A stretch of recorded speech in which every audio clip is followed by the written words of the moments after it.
कोकण आणि ठाणे विधान परिषदेच्या निवडणुकीमध्ये महायुतीमध्ये तिकिटासाठी अजूनही जोरदार रस्सीखेच सुरू आहे। भाजप आणि शिवसेनेच्या नेत्यांकडून ठाणे रायगड विधान परिषदेच्या जागेवरती दावा केला जातोय। ठाणे शिवसेनेचा बालेकिल्ला मानला जातो, मात्र भाजपही या जागेसाठी आग्रही आहे। तर रायगडमध्ये शिवसेना आणि राष्ट्रवादीमध्ये टशन आहे। त्यामुळे जागा वाटपामध्ये ही जागा नेमका कुणाच्या पदरात पडणार आणि कुणाला उमेदवार मिळणार हे देखील बघणं महत्त्वाचं आहे। आता बघूया ठाणे आणि रायगड विधान परिषदेच्या निवडणुकीचे अपडेट्स।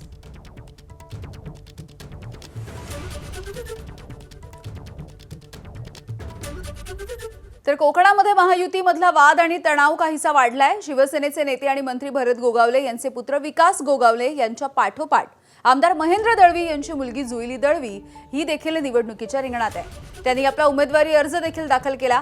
रायगड, रत्नागिरी आणि सिंधुदुर्ग या मतदारसंघामधून अनिकेत तटकरे यांना विरोध वाढताना दिसतोय। उमेदवारी कोणाला मिळणार याचा पेच अद्यापही कायम आहे। राष्ट्रवादीकडून सुनील तटकरेंचा मुलगा अनिकेत तटकरे याचं नाव आघाडीवर आहे। या बदल्यामध्ये भरत गोगावले यांना पालकमंत्रीपद मिळणार अशी ही चर्चा आहे। अशी सगळी स्थिती आणि परिस्थिती असताना रायगडमधील आमदार महेंद्र दळवी यांची मुलगी जुईली दळवी आज उमेदवारी अर्ज भरती आहे। त्यामुळे राष्ट्रवादी विरुद्ध शिवसेना अशी लढत होणार हे सध्या निश्चित झालंय। दरम्यान रायगडमधले आमदार महेंद्र दळवी यांची मुलगी जुईली दळवी यांनी उमेदवारी अर्ज भरला। त्यांच्यासोबत बातचीत केली आमच्या प्रतिनिधींनी। महायुतीचा अजून तिढा सुटलेला नाही आहे, पण आमच्यावर जो अन्याय होतो वारंवार त्या अनुषंगाने आम्ही म्हणजे त्याला वाचा फोडण्यासाठी आम्ही हा फॉर्म भरलेला आहे। महायुतीचा निर्णय आज संध्याकाळपर्यंत होईल अशी आशा आहे आणि तो आमच्याच बाजूने होईल अशी मला आशा आहे।